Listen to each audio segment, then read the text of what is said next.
അമ്മുവിൻ്റെ അടുക്കളയിലേക്ക് എല്ലാവർക്കും സ്വാഗതം.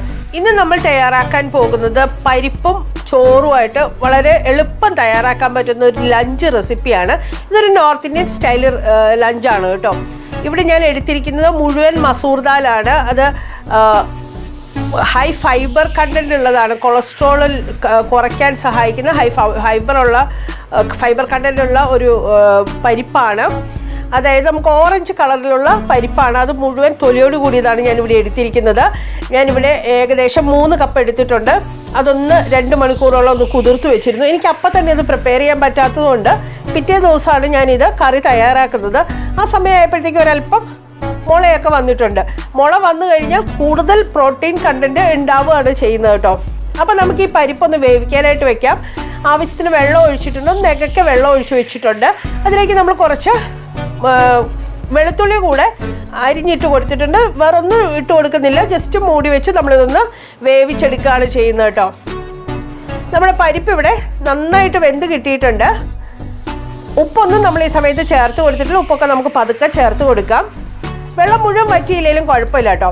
ഇനി നമുക്ക് ഇതിലേക്ക് മസാല തയ്യാറാക്കുന്നതിന് വേണ്ടി ഒരു പാത്രം അടുപ്പത്ത് വെച്ച് അതിലേക്ക് 2 ടേബിൾ സ്പൂൺ ഓയിൽ ഒഴിച്ചു കൊടുക്കാം. ഞാനിവിടെ എടുത്തിരിക്കുന്നത് സൺഫ്ലവർ ഓയിലാണ്. എണ്ണയൊന്ന് ചൂടായി വരുമ്പോൾ അതിലേക്ക് 1 ടീസ്പൂൺ ജീരകവും 1/2 ടീസ്പൂൺ ഉലുവയും ചേർത്ത് കൊടുക്കുന്നുണ്ട്. ജീരകവും ഉലുവയൊക്കെ ഒന്ന് പൊട്ടി വന്നു കഴിയുമ്പോൾ അതിലേക്ക് നമുക്ക് അരിഞ്ഞു വെച്ചിരിക്കുന്ന സവോള ചേർത്ത് കൊടുക്കാം. 1 സവോള പൊടിയായി അരിഞ്ഞതാണ് ഞാനിവിടെ ചേർത്ത് കൊടുത്തിരിക്കുന്നത്. സവോള ഒന്ന് വഴറ്റിയെടുത്തിട്ട് അതിലേക്ക് 1 മിനിറ്റ് ഒന്ന് വഴറ്റിയാൽ മതി. ഇനി നമ്മൾ ഇതിലേക്ക് ചേർത്ത് കൊടുക്കുന്നത് പൊടിയായി അരിഞ്ഞു വെച്ചിരിക്കുന്ന ഇഞ്ചിയും പച്ചമുളകുമാണ്. ഒരു 4 പച്ചമുളക് എടുത്തിട്ടുണ്ട്. അതേപോലെ തന്നെ 2 ടേബിൾ സ്പൂണോളം ഇഞ്ചി കനം കുറച്ച് നീളത്തിൽ അരിഞ്ഞതാണ് എടുത്തിരിക്കുന്നത്. അതുകൂടെ ചേർത്ത് കൊടുത്ത് അതിന് പച്ചമുളക് ഒന്ന് മാറി വരുന്നവരെ നമുക്കൊന്ന് വഴറ്റിയെടുക്കാം. ഇനി നമ്മൾ ഇതിലേക്ക് ചേർത്ത് കൊടുക്കുന്നത് പൊടിവർഗ്ഗങ്ങളാണ്. 1 ടീസ്പൂൺ മുളക് പൊടി ചേർത്ത് കൊടുക്കുന്നുണ്ട്. 1/2 ടീസ്പൂൺ മഞ്ഞൾപ്പൊടി, 1 ടീസ്പൂൺ മല്ലിപ്പൊടി. ഇത്രയും ചേർത്ത് കൊടുത്ത് ഇതിൻ്റെ പച്ചമണം ഒന്ന് മാറി വരുന്നവരെ നമുക്കൊന്ന് വഴറ്റിയെടുക്കാം. പൊടിവർഗ്ഗങ്ങളുടെ പച്ചമണം ഒന്ന് മാറി വന്നോട്ടെ. ഇനി നമ്മൾ ഇതിലേക്ക് ചേർത്ത് കൊടുക്കുന്നത് 1/2 ടീസ്പൂൺ ഗരം മസാലയാണ്. ഗരം മസാലയ്ക്ക് പകരം വേണമെങ്കിൽ നമ്മൾ ജീരകം ഇട്ട് കൊടുക്കുമ്പോൾ മുഴുവൻ മസാല ചേർത്ത് കൊടുക്കാവുന്നതാണ്. അതായത് ഏലക്കയും ഗ്രാമ്പും പട്ടയും ബേ ലീഫും എല്ലാം കൂടെ നമുക്ക് ചേർത്ത് കൊടുക്കാവുന്നതാണ് കേട്ടോ. ഇനി നമ്മൾ ഇതിലേക്ക് ചേർത്ത് കൊടുക്കുന്നത് 2 തക്കാളി അരിഞ്ഞതാണ്. തക്കാളി വെന്ത് വരണ്ട, 2-3 മിനിറ്റ് ഒന്ന് വഴറ്റിയാൽ മാത്രം മതി. നന്നായിട്ട് അങ്ങ് വെന്തുടയണമെന്നില്ല കേട്ടോ. ഇനി നമുക്ക് ഇതിലേക്ക് ഉപ്പ് ചേർത്ത് കൊടുക്കാം. ഉപ്പ് ചേർത്ത് കൊടുത്തൊന്ന് ഇളക്കി യോജിപ്പിച്ചതിന് ശേഷം നമുക്കിതിലേക്ക് വേവിച്ച് വെച്ചിരിക്കുന്ന പരിപ്പ് ചേർത്ത് കൊടുക്കാം. മുഴുവൻ മസൂർ ദാലാണ് നമ്മളിവിടെ എടുത്തിരിക്കുന്നത്. നന്നായി വെന്തിട്ടുണ്ട്. അതിലെ വെള്ളത്തോടു കൂടി തന്നെയാണ് നമ്മൾ ചേർത്ത് കൊടുത്തിരിക്കുന്നത്. ഇത് ചെറിയൊരു ഗ്രേവി പരുവത്തിലാണുള്ള കറിയാണ് കേട്ടോ ഇത്. അപ്പോൾ ഇനി നമുക്ക് നന്നായിട്ട് ഇളക്കി യോജിപ്പിക്കാം.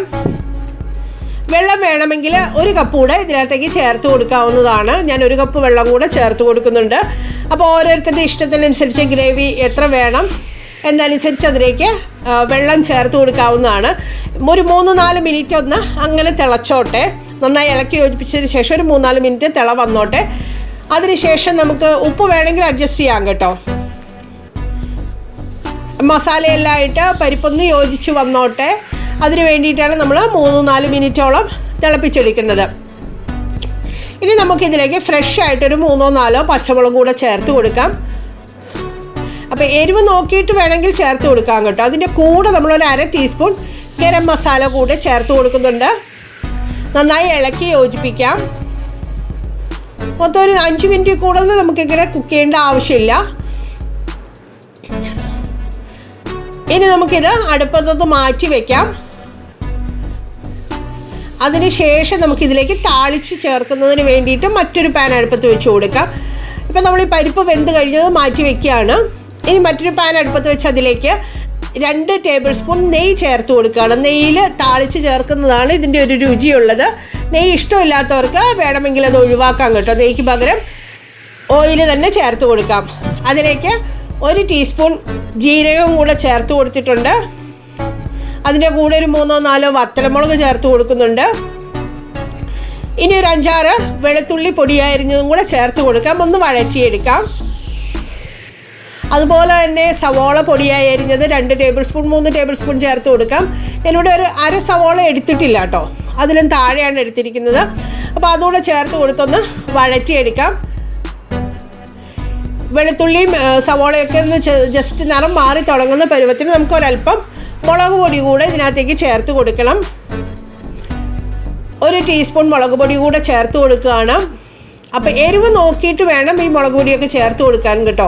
എരിവ് അധികമായി പോകരുത്, ഓരോരുത്തരുടെ ഇഷ്ടത്തിനനുസരിച്ച് കൂടുതൽ എരിവ് വേണമെങ്കിൽ കൂടുതൽ ചേർത്ത് കൊടുക്കാൻ കുഴപ്പമില്ല. ഇത് നന്നായിട്ടൊന്ന് വഴറ്റിയെടുത്തതിന് ശേഷം പച്ചമണം മാറിക്കഴിയുമ്പോൾ നമുക്ക് തീ ഓഫ് ചെയ്യാം. നമ്മുടെ കറിയിലേക്ക് നമ്മൾ താളിച്ച് വെച്ചതും കൂടെ ചേർത്ത് കൊടുക്കുകയാണ്. നോർത്ത് ഇന്ത്യൻ സ്റ്റൈൽ കറി ആയതുകൊണ്ട് തന്നെ നമ്മൾ ഇതിനകത്തേക്ക് കറിവേപ്പില ചേർത്ത് കൊടുക്കുന്നില്ല കേട്ടോ. നമ്മളത് അവസാനം ഒരല്പം മല്ലിയിലയാണ് ചേർത്ത് കൊടുക്കുന്നത്. താളിച്ചത് ചേർത്ത് കൊടുത്ത് നന്നായിട്ടൊന്ന് ഇളക്കി യോജിപ്പിക്കാം. ഇനി ഇതിലേക്ക് നമുക്ക് ഒരു പിടി മല്ലിയില പൊടിയായി അരിഞ്ഞതും കൂടെ ചേർത്ത് കൊടുക്കാം. ഒന്ന് നന്നായി ഇളക്കി യോജിപ്പിക്കാം. ഇനി നമ്മൾ ഇതിലേക്ക് ചേർത്ത് കൊടുക്കുന്നത് 1 ടേബിൾ സ്പൂൺ നെയ്യാണ്.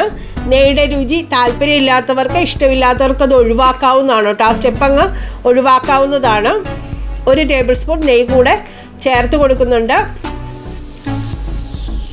ഇനി നമുക്ക് മൂടി വെച്ച് കറി മാറ്റി വയ്ക്കാം. ഇനി നമുക്ക് ചോറ് തയ്യാറാക്കുന്നത് എങ്ങനെയാണെന്ന് നോക്കാം. അതിന് വേണ്ടിയിട്ട് ഒരു പാത്രം അടുപ്പത്ത് വെച്ചിട്ടുണ്ട്. അതിലേക്ക് 3 ടീസ്പൂൺ നെയ്യാണ് ചേർത്ത് കൊടുത്തിരിക്കുന്നത്. അതിലേക്ക് നമുക്ക് മുഴുവൻ മസാല ചേർത്ത് കൊടുക്കാം. അതൊരു 4 ഏലക്ക എടുത്തിട്ടുണ്ട്. അതുപോലെ തന്നെ 3 ഗ്രാമ്പു, 1 തക്കോലം, 1 കഷ്ണം പട്ട, ഇത്ര എടുത്തിട്ടുണ്ട്. ബേ ലീഫ് കൂടെ ചേർത്ത് കൊടുക്കാമായിരുന്നു, എൻ്റെ കയ്യിൽ ഉണ്ടായിരുന്നില്ല, അതുകൊണ്ട് ചേർത്ത് കൊടുത്തിട്ടില്ല. ഇനി നമ്മൾ അതിലേക്ക് ചേർത്ത് കൊടുക്കുന്നത് 6 കപ്പ് തിളച്ച വെള്ളമാണ്. അതിലേക്ക് ആവശ്യത്തിനുള്ള ഉപ്പ് ചേർത്ത് കൊടുക്കാം. ഞാൻ 4 കപ്പ് അരിയാണ് എടുത്തിരിക്കുന്നത്, അതിനാണ് 6 കപ്പ് വെള്ളം ചേർത്ത് കൊടുത്തിരിക്കുന്നത്. ഇനി നമ്മൾ 6 കപ്പ് അരി കഴുകി വാരി ഒന്ന് വെച്ചിട്ടുണ്ടായിരുന്നു കേട്ടോ, അത് ചേർത്ത് കൊടുക്കുകയാണ്. ഞാനിവിടെ എടുത്തിരിക്കുന്നത് കൈമ റൈസാണ്. ബാസ്മതി അരി വേണമെങ്കിൽ നമുക്ക് ഇതിനു വേണ്ടി ഉപയോഗിക്കാവുന്നതാണ് കേട്ടോ. ഒരു 10 മിനിറ്റ് ഓളം കുക്ക് ചെയ്ത് കഴിയുമ്പോൾ ഒരു പകുതി വേവായിട്ടുണ്ടാവും. വെള്ളം തീർത്തും പറ്റി വന്നിട്ടില്ല. ഈ സമയത്ത് നമ്മൾ പൊടിയായി അരിഞ്ഞ് വെച്ചിരിക്കുന്ന കുറച്ച് മല്ലിയില കൂടെ ചേർത്ത് കൊടുക്കുകയാണ്. ഇനി നമുക്ക് വീണ്ടും ഒരു 10 മിനിറ്റോടെ ചെറിയ തീയിലിട്ട് ഒന്ന് കുക്ക് ചെയ്തെടുക്കാം. അപ്പോഴത്തേക്കും വെള്ളം വറ്റി വരും. വെള്ളം തീർത്ത് വറ്റിയില്ലെങ്കിലും കുഴപ്പമില്ല, ഒരല്പം വെള്ളം ആവശ്യം ഉണ്ടെങ്കിലും കുഴപ്പമില്ല. തീ ഓഫ് ചെയ്തതിന് ശേഷം നമുക്ക് മൂടി വെച്ച് ഒരു 10-15 മിനിറ്റ് കഴിയുമ്പോൾ സെർവ് ചെയ്യാനായിട്ട് എടുക്കാം. അപ്പോൾ നിങ്ങൾക്ക് ഈ റെസിപ്പി ഇഷ്ടപ്പെട്ടെന്ന് കരുതുന്നു. എല്ലാവരും ഇതൊന്ന് ട്രൈ ചെയ്ത് നോക്കണം. നിങ്ങളുടെ അഭിപ്രായങ്ങളും നിർദ്ദേശങ്ങളും നിങ്ങൾ കമൻറ്റ് ബോക്സിൽ അറിയിക്കാവുന്നതാണ്. വീഡിയോ ലൈക്ക് ചെയ്യാനും ഷെയർ ചെയ്യാനും മറക്കരുത്. ചാനൽ സബ്സ്ക്രൈബ് ചെയ്തേക്കണേ.